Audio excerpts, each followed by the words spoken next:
Saludos hermanos y hermanas, qué gusto estar otra vez acompañándonos por medio de esta red social, compartiendo la palabra de Dios y sintiéndonos familia en Cristo, que es tan importante para nosotros en el crecimiento personal y obviamente también en el crecimiento de la comunidad cristiana que somos, la comunidad cristiana Génesis. Para los que no me conocen, mi nombre es Benny Sánchez Porras, yo soy el anciano de la congregación cristiana Génesis y antes de iniciar vamos a hacer una oración. Padre, en el nombre de Jesús, te damos gracias, Señor, por este día que nos has dado, Señor. Te damos la gloria, la honra y la exaltación, porque tú te mereces eso y más, Señor Padre Santo. Hoy venimos pidiéndote, Señor Padre Santo, que este ratito que hemos sacado para compartir tu palabra, Señor, sea de crecimiento para todos y todas, Señor Padre Santo, en el nombre de Jesús, y que podamos, Señor Padre bendito, cada día estar más cerca de ti. En el nombre de Jesús, amén y amén. Hermanos y hermanas, hoy vamos a tocar una palabra que muchos conocen, o que todos conocemos, la verdad, que es la conversión de Saulo, ¿verdad?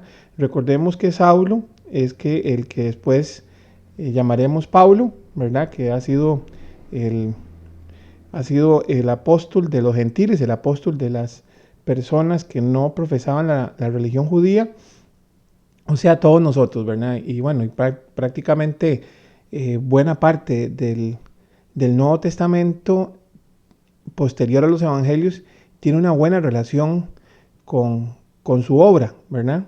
Es más, también los evangelios, porque recordemos que Lucas, que al fin de cuentas también es uno de los evangelistas y que también se le atribuye el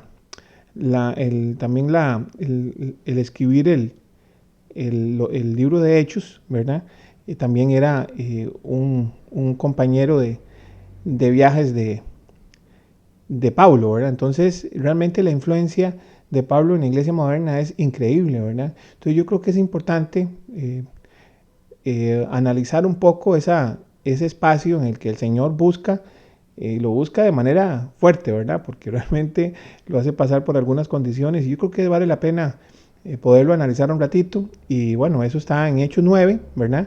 En el versículo 1, ahí arranca, ¿verdad? Y nos dice algo muy interesante. Dice, Saulo, respirando aún amenazas y muerte contra los discípulos del Señor, vino al sumo sacerdote y le pidió cartas para las sinagogas de Damasco, a fin de que si hallase algunos hombres o mujeres de este camino, los trajese presos a Jerusalén. El bendito Saulo, ¿verdad? Recordemos que Saulo también trabaja para el Sanedrín y él es discípulo de Gamaliel, uno de los grandes sabios del momento, ¿verdad? Entonces realmente Saulo era una condición económica y una condición intelectual muy interesante. Hablaba griego, hablaba romano y hablaba hebreo, o sea, era una persona y posiblemente también arameo. Entonces era una persona realmente bien capacitada, un alto jerarca, ¿verdad? Y tenía su nivel. Eh, Aquí lo vemos, a pesar de todo ese conocimiento, de toda esa inteligencia, qué increíble, ¿verdad? Que dice, respirando aún amenazas y muerte contra los discípulos del Señor, ¿verdad? O sea, él estaba realmente molesto con este tema de Jesús, ¿verdad? Y a tal punto que vea que Lucas lo pone en términos muy interesantes. Cuando dice que pide carta para las sinagogas de Damasco, recordemos que Damasco es una ciudad en lo que actualmente es Siria, y que realmente era una ciudad muy importante, muy estratégica, y a la postre termina siendo considerada en nuestros tiempos como la ciudad de Pablo. Pero sí, una ciudad sumamente estratégica en el paso entre lo que era Asia, lo que era África y lo que es Europa. Entonces, muy estratégica. Y ahí dice a fin de que se hallase algunos hombres o mujeres de este camino, ¿verdad? O sea, el camino llamado Jesucristo, camino, la verdad y la vida, que es él, ¿verdad? Que los trajese presos a Jerusalén. Entonces, muy interesante porque a pesar de que él es una persona súper capacitada, una persona estudiosa de la palabra de Dios, y vea que dice, respirando y aún amenazas y muerte contra los discípulos del Señor. O sea, él realmente estaba molesto. O sea, realmente él estaba fuera de sí. Y yo creo que a él se le olvidó el Salmo 37, el versículo 8, que dice, deja la ira y desecha el enojo. No te excites en manera alguna a hacer lo malo. O sea, realmente él olvidó la palabra de Dios, ¿verdad? A pesar de ser él un practicante judío, ¿verdad? Entonces es muy doloroso porque él está tan molesto simplemente porque alguien comenzó una forma distinta de interpretar la palabra, ¿verdad? A la que él consideraba que era la adecuada. O sea, imagínese usted qué, qué dificultad y cuántas veces, hermanos y hermanas, nosotros cometemos ese error en las iglesias. Que es que esta es mi iglesia y que esta otra iglesia que es mejor que la otra y que es que yo, esta es esta, ¿verdad? Y la otra no sirve. Y hermanos y hermanas, no existen congregaciones, pero la iglesia es solo una, la iglesia de Jesucristo. Nosotros pertenecemos a ella o no pertenecemos, independientemente de dónde nos congreguemos. A veces esta parte nos cuesta un poco. Claro está que hay trigo y también hay cizaña, ¿verdad? Y eso sí tenemos que analizarlo a veces con la sana doctrina. Y la única forma de entender sana doctrina es leyendo la Biblia, hermanos y hermanos. Y otra vez venir hablando de leer la Biblia, pero hermanos y hermanas, es la única forma que tenemos de acercarnos a Jesucristo, además, de la mano con la oración. Y en este caso, a Saulo, todavía Saulo, realmente se le olvidan ciertos versículos de la palabra, a pesar de que se los sabía de memoria, como persona importante dentro del pueblo judío, pero ya y se le olvidó esa parte. O sea, hay versículos y a nosotros también se nos olvidan, hermanos y hermanas. Esto nos pasa mucho. ¿Y qué es lo que le pasa, hermanos? Cuando él ya va caminando, caminando, va en su caravana hacia Damasco, es cuando en el versículo 3 nos aparece el Rey de Reyes, Señor de Señores, cuando dice: mas yendo por el camino aconteció que al llegar cerca de Damasco, repentinamente le rodeó un resplandor de luz del cielo. Y cayendo en tierra, oyó una voz que le decía: Saulo, Saulo, ¿por qué me persigues? Él dijo: ¿quién eres, Señor? Y le dijo: yo soy Jesús, a quien tú persigues. Dura cosa te es dar coces contra el aguijón. Él, temblando y temeroso, dijo: Señor, ¿qué quieres que yo haga? Y el Señor le dijo: levántate y entra a la ciudad, y se te dirá lo que debes hacer.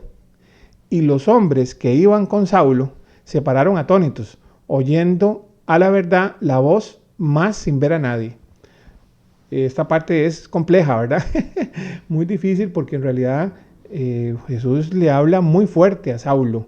¿Por qué me persigue?, le dice, en un resplandor. Y lo más complejo es que, como le habla después, ¿verdad? Porque él dijo: ¿quién eres, Señor? Y él le dijo: yo soy Jesús, a quien tú persigues. O sea, yo una vez lo encara: tú me estás persiguiendo. Y vea lo que dice después: dura cosa te es dar coces contra el aguijón. O sea, algo difícil. Recuerden que coces es cuando un animal como cuadrúpedo, como un caballo o un burro, un asno, tira los pies para atrás, ¿verdad? Tira los pies para atrás, y ese usualmente es un estado de defensa o de ataque contra lo que ellos sienten que le está perturbando su espacio o su seguridad, ¿verdad? Entonces el caballo tira para atrás, o el burro, lo que sea. Y entonces dar coces, dice, contra el aguijón, que es tirar la patada y encontrarse con algo punzante que obviamente genera dolor, ¿verdad? Y esto es lo que le estaba pasando a Saulo en estos momentos, ¿verdad? Porque él estaba tan molesto porque simplemente él no comprendía ni tampoco aceptaba una visión distinta del judaísmo, que en esto es somos nosotros, ¿verdad? Los judio-cristianos. Entonces él estaba molesto, pero entonces cada vez que él se molestaba más, él sufría más. Y esto creo que nos pasa a todos, hermanos y hermanos. A veces nosotros no entendemos por qué entre más nos enojamos, peor nos va en la vida, ¿verdad? A veces nosotros tenemos reacciones que son muchas veces más bien extremadamente humanas, y nosotros realmente como cristianos tenemos que aprender a controlarnos, ¿verdad? En ese sentido. Yo creo que es muy normal para nosotros el estrés, y sobre todo en que nosotros vivimos ahora, de enojarnos así súbitamente. A veces sabemos personas que somos como el Alka-Seltzer, ¿verdad? Y después nos estamos arrepintiendo cuando definitivamente alzamos la voz de una forma no adecuada, o le hablamos a alguien de una forma que realmente le causó dolor, ¿verdad? Y entonces realmente al final lo que hace es que uno se siente mal.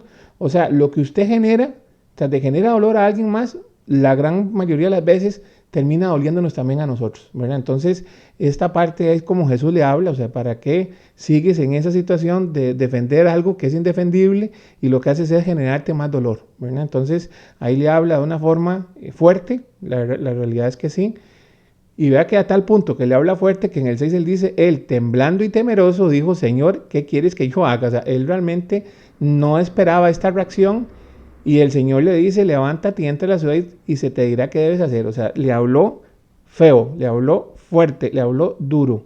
No anduvo con tapujos, no le dijo, no lo chineó, no. Le habló de una vez, le dijo, usted me está persiguiendo, eso lo está cada vez poniendo usted peor y yo necesito que usted haga esto y esto, ¿verdad? Y lo más importante en el 7 dice, y los hombres que iban con Saulo se pararon atónitos, oyendo a la verdad la voz, mas sin ver a nadie. Este punto es muy importante, hermanos y hermanas, porque es una confirmación, alguien más está viendo la situación de la visión que está teniendo Pablo. Entonces, en este caso Saulo, perdón, todavía. Y yo creo que lo deja aquí claro para que existan los testigos de que realmente lo que le pasó a Saulo es una condición realmente pues anormal en términos del mundo, ¿verdad? O sea, realmente algo celestial. Y esta parte, obviamente, ellos le llevan adentro a la casa de Judas, ¿verdad? Una persona que posiblemente un judío de ahí importante. Y recordemos que lo deja ciego, ¿verdad? Y aquí es entonces donde debe aparecer el bendito Ananías, ¿verdad? Que lo vemos en el versículo 10, donde él también tiene mucho que contarnos. En este versículo 10 dice, había entonces en Damasco un discípulo llamado Ananías, a quien el Señor dijo en visión, Ananías, y él respondió, heme aquí, Señor. Y el Señor le dijo, levántate y ve a la calle que se llama derecha y busca en casa de Judas a uno llamado Saulo de Tarso, porque aquí él ora. Entonces vea que interesante porque el Señor le habla a Ananías, le da en visión, o sea, el hermano tiene, el Espíritu Santo está operando en él y él ya logra escuchar a su Dios, a Jesús en este caso, y le dice, heme aquí, él está dispuesto, bueno, al menos se ofrece, pone dispuesto a hacer lo que él le dice, ¿verdad? Él le dice que se levante, que vaya a la calle, que se llama derecha, que posiblemente es derecha de rectitud, ¿verdad? O sea, a la calle que le llaman recta, ¿verdad? Y busca en casa de Judas a uno llamado Saulo de Tarso, porque aquí él ora. Tarso es una ciudad, ¿verdad? Que es Saulo de Tarso, es porque él es de una ciudad que se llama Tarso. Y él está orando, ¿verdad? Y en el 12 dice, y ha visto en visión a un varón llamado Ananías, que entra y le pone las manos encima para que recobre la vista, ¿verdad? O sea, ahí le cuenta que también, o sea, para que él sienta que es confirmación, él también ha visto, digamos, que hay un varón, hay un hermano, ¿verdad? Que una persona creyente que va a venir y le va a poner las manos para que él recobre la vista. O sea, ya hay una confirmación. Y esto es muy importante, hermanos y hermanas, cuando nosotros estamos hablando de los dones de revelación que el Espíritu Santo nos da, el tema de las confirmaciones. O sea, confirmar que el mensaje. Nosotros muchas veces no podemos irnos de buenas a primeras, mucho menos cuando le vamos a hablar a un hermano o una hermana. Es muy importante que nosotros busquemos la confirmación o por lo menos la aprobación pastoral, hermanos y hermanos, para poder hablarle a alguien en esos temas. Porque, como les digo, o sea, puede ser que en el fondo, pues no necesariamente lo sea. Y en este caso, por eso de una vez Jesús se lo deja claro a Ananías, ¿verdad? Que lo cierto del caso es que en ambos tienen esa conjunción de mensaje. En el 13 dice, entonces Ananías respondió, Señor, he oído de muchos acerca de este hombre, cuántos males ha hecho a tus santos en Jerusalén. Y aún aquí tiene autoridad a los principales sacerdotes para prender a todos los que invocan tu nombre, ¿verdad? Entonces, vea qué importante porque Ananías siente temor, ¿verdad? Pone el lazo el temor y de una vez le dice, Señor, a mí me han contado que este señor es terrible, que este señor, Saulo tiene sus cosas, ¿verdad? Es bien difícil y que te anda persiguiendo gente, como diciéndolo, o sea, dándole el chisme a Jesús, ¿verdad? O sea, realmente oponiéndose al tema. Y yo creo que aquí hay que verlo desde dos ópticas. Lo primero, que a veces nosotros nos vamos por lo que la gente dice, ¿verdad? Los chismes. Y yo creo que esto también es una situación que nosotros debemos aprender a controlar y que la misma palabra nos lo dice en muchas partes, ¿verdad? De que tenemos que tener cuidado con esa parte. Y en el caso de Ananías, pues él se va por ese lado, ¿verdad? Y realmente, hermanos y hermanas, a veces llega gente a la iglesia y nosotros, no, es que esa persona le dio vuelta a la mujer y vieras qué terrible que es. O mira a esa señora, si vieras qué mal se porta. O sea, ya nos predisponemos sin poder conocer a la persona. O sea, sin nosotros tener pruebas efectivas de cómo es la persona. Entonces es algo muy importante porque nosotros los cristianos no podemos actuar así. Debemos darle siempre el lugar a las personas y el derecho. Entonces, porque nosotros no tenemos derecho a juzgar. Entonces es muy importante. Pero otro punto también que Ananías nos enseña acá es que si usted tiene miedo, si tiene condiciones, póngaselas al Señor. Y es lo que él hizo. O sea, el Señor le dice, vaya algo tal cosa, pero él dice, pero Jesús, pero mira, es que yo tengo miedo porque ese es así, o sea. Entonces, de una vez, él, de una forma, y ve lo que él no le habla como le habló antes a Saulo, sino que le dice, el Señor le dijo, ve, porque instrumento escogido me es este, para llevar mi nombre en presencia de los gentiles y de reyes y de los hijos de Israel, porque yo le mostraré cuánto es necesario padecer por mi nombre. Qué interesante, hermanos y hermanas, porque realmente él habla de una forma ya diferente, le está hablando a un discípulo, le está hablando a una persona que tiene su nivel espiritual a tal punto que puede tener una conversación con Jesús. Y lo más importante, también le explica por qué es que él necesita que él recobre la visión y que sea por medio de él, ¿verdad? Para que se cumpla lo que han hablado y que él entonces empiece a entender que ese camino, como él decía, es el camino real, es el camino de verdad, es el camino de vida, ¿verdad? Entonces es algo muy importante y ahí nos cuenta cómo Ananías obedece, ¿verdad? Y va y le pone las manos en los ojos y bueno, y ora por él y al final de cuentas se le caen unas escamas de los ojos y en esa situación ya Pablo recobra la vista y levantándose, ¿verdad? Dice que se fue a bautizar, o sea, no espero mucho, o sea, Saulo lo entendió, el mensaje lo tuvo claro, estuvo en oración, analizó lo que había pasado, tenía testigos que le dijeran si eso que pasó, nosotros escuchamos las voces y bueno, que fue terrible esto, ¿verdad? Entonces, dice que después comió y lo más importante, dice en el 19, y habiendo tomado alimento, recobró fuerzas y estuvo Saulo por algunos días con los discípulos que estaban en Damasco. O sea, realmente, hermanos y hermanas, este pasaje tiene muchas cosas de qué hablar, ¿verdad? Y sobre todo la determinación de Saulo. Y a veces también a nosotros nos cuesta esa parte, hermanos. A veces nos decimos cristianos, pero muchas veces no tenemos tal vez esa determinación. Saulo la tiene. Él dice, bueno, esto pasó y yo entendí el mensaje y voy para adelante. Y bueno, ya sabemos cuál fue la obra magnífica de Pablo en el nombre de Jesús, ¿verdad? Cómo él estuvo frente a muchas, realmente se cumplió esta palabra, estuvo frente a muchas personas importantes y sobre todo cómo él cambió definitivamente el rumbo de lo que el cristianismo era en la época antigua, ¿verdad? Cómo él llevó ese mensaje de una manera sorprendente a toda la región mediterránea, desde Jerusalén hasta Roma, y definitivamente es una persona que nos dejó una forma de vivir y nos dejó muchas enseñanzas que hoy utilizamos para poder nosotros también operar en el camino que se llama Jesucristo. Entonces, hermanos y hermanas, definitivamente nosotros tenemos que tener mucho cuidado con nuestros conceptos de las personas, con la forma en que nosotros hablamos de las personas. Tenemos que tener mucho cuidado también cuando nosotros analizamos o vemos nuestra congregación y confundimos la palabra congregación con iglesia y a veces nos separamos. Definitivamente eso no puede pasar. Yo creo que en el caso de la iglesia cristiana Génesis, pues la verdad hemos sido una iglesia que que siempre ha estado para apoyar a las demás iglesias. Y esto debe ser así.